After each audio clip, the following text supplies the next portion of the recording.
Hi, I'm Gary White for Channel 6, Central Kentucky Television at the Bardstown Fire Department. I'm here with Billy Mattingly, who was recently sworn in as the new Bardstown Fire Department Fire Chief. But you're very familiar with Bardstown, right? That's correct. Now, are you originally from here? I was born and raised in Bardstown, correct. Okay, because you're with the Okolona Fire Department. That's correct. Okay. And you recently retired from Okolona, is that correct? That's correct. Okay, and you were an assistant fire chief there, right? Correct.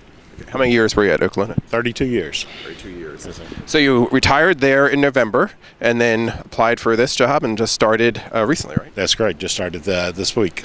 Okay. So how's it going so far? So far, busy but good. Fantastic. So again, we're at the Bardstown Fire Department. Tell us a little bit about the Bardstown Fire Department. How many people do you have on hand here? Oh gosh, I'm still so new. I don't have an exact number of firefighters. I'm thinking we're 24-hour crews, and there's 5 per crew. So about 15, 16 firefighters that are paid here around the clock. And it is a 24-hour service. Correct, yes. We have people here that live here 24 hours a day. They work 24, they're all 48, and back for another 24. But we supplement them with volunteers also. We still need volunteers, and we're always looking for good firefighters. How many volunteers approximately do you have? Right now, we have I think they said 20 applications for volunteers to come in. So we're going to start that process of interviewing them.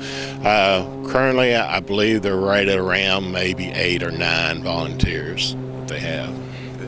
So why did you choose to come back, and since you were just retired, why did you choose to take this job on? I love the fire service. Always been in the emergency service. It's just in my blood. I love Bardstown. Glad to be back in Bardstown. I was a volunteer here for 5 years. I kind of know the department, know the area a little bit, and it's just a great opportunity. I'm just very excited to be back. Now, before we start recording, we were talking about some of the different options that you're going to be offering very soon for people, right? Because you have some new exciting things in the works, right? Oh yes, we have going to be a very busy first few months. We have what's called an ISO inspection coming up that gives us our class rating, which affects people's insurance. So we're hoping to get that real low, and hopefully they'll show on their insurance ratings. We're short a few firefighters, so we're going to be hiring some firefighters. We're going to start a program that I like. It's right now we're just calling it community classes, where the public's invited once a month to come to the firehouse. We'll do fire prevention details, our fire prevention trainings with them. Our very first one to go along with Valentine's Day, we're going to do CPR training. That's going to be February the 17th at 9 a.m. They just call the firehouse, reserve a spot, and we'll provide everything for them that day and get them CPR trained. And that's a free class that you're offering, That's right? correct. They will have to pay for their own CPR cards, which I believe are $5 and so forth, but the class itself is free. That's fantastic. Okay. So that's just one of the options, services that you're going to be offering, because you're hoping to do that monthly? Yes. Each month we'll have some type of class where they come to the firehouse and we'll do something with them. Like I said, anything from fire prevention to we might bring them out and show them the equipment on the truck, show them the jaws of life, why we use certain things. It could be why we do certain things at a fire and so forth. And right. So. Speaking of, we're actually standing outside the fire department because today we're fortunate that it's a nice day. But what do we have here behind us? This is one of their newest trucks. It's a 100-foot aerial. I believe they've only had it for about a year. Okay. It's a ladder truck? Yes, aerial ladder, right, yes. In the fire service, there's different terminologies. Yeah, this is called a ladder company, and if it doesn't have the big ladder on top, it just has the water and the hoses on those are called engine companies. Okay, fantastic. Now, when you're talking about some volunteers, what does it take for somebody, if they were interested in being a volunteer, what kind of credentials do they need? They can come in with no experience, no knowledge, nothing. That's basically kind of how I got started and so forth. We'll completely train you. We'll give you all the gear that you need and so forth. And we'll be right there with you every step of the way.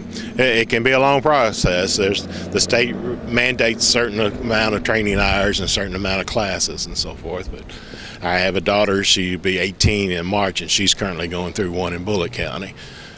Now, is there an age limit? To be a firefighter, you do have to be 18. Another program I'm interested in starting here is called a junior firefighter that the state recognizes. It's for kids from 14 to 18.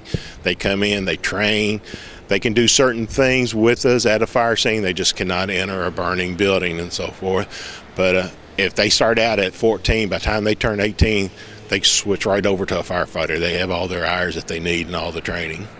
And as with anything, the best cure is prevention, really. So what do you kind of teach with fire prevention? What are some tips that you can share with some of our viewers? Mostly it's all home safety stuff. The big thing is make sure your smoke detector is working. Make sure you have batteries in your smoke detector.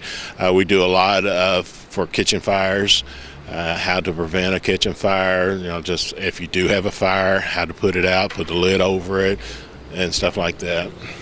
Now also, how about with the carbon dioxide detectors? Do you recommend them as well? Yes, we do, yes. Now, just make sure that you have gas appliances in your house. If you've got all electric, then you should be okay. But make sure you do have gas appliances, and then we do recommend a CO detector in your house. Or in a garage area as well. You can put it in a garage. You just have to watch, because once you go out and start your car, and if people this time of year go out and warm up their car, it's going to set that off and stuff. So we would more recommend that you put it just inside the house from the garage area. Now, before we started, too, as well, it is winter, and there has been, some people were saying before that fires seem to be more prevalent in the winter, but that's not been the case for you, right? Not from my previous department. We were busy all the time. We might increase a little bit more in an actual fire, just because people are careless with how they're trying to warm their house. They don't have their chimneys inspected and cleaned on a regular basis and stuff. But not a whole big lot of more runs. Hopefully we won't be seeing an increase here as well. Now also, you're talking about possibly adding a four-legged firefighter as well, right? That is something that I have liked to do, is get a Dalmatian pup, get him trained, and he would be here at the station with us, take him to the schools. I'm big on us being out in the public, and so we'd go to schools with it, to nursing homes, just any detail that we have and so forth. So again, I'm talking with Billy Mattingly, who is the new Bardstown Fire Department Fire Chief and just started this week. Now, if somebody would like to either get more information on the classes you're offering or anything that becoming a volunteer, how can they reach the fire department? They can call the fire station here. They can call my cell phone. It's area code 502-974-3198, and I will make sure their name gets on the list. And just remember, 911, if you're calling that, is only for emergencies, but for these other reasons, to call the fire chief or call the fire department itself. Thank you very much. Thank you. All right, this has been Gary White for Channel 6, Central Kentucky Television.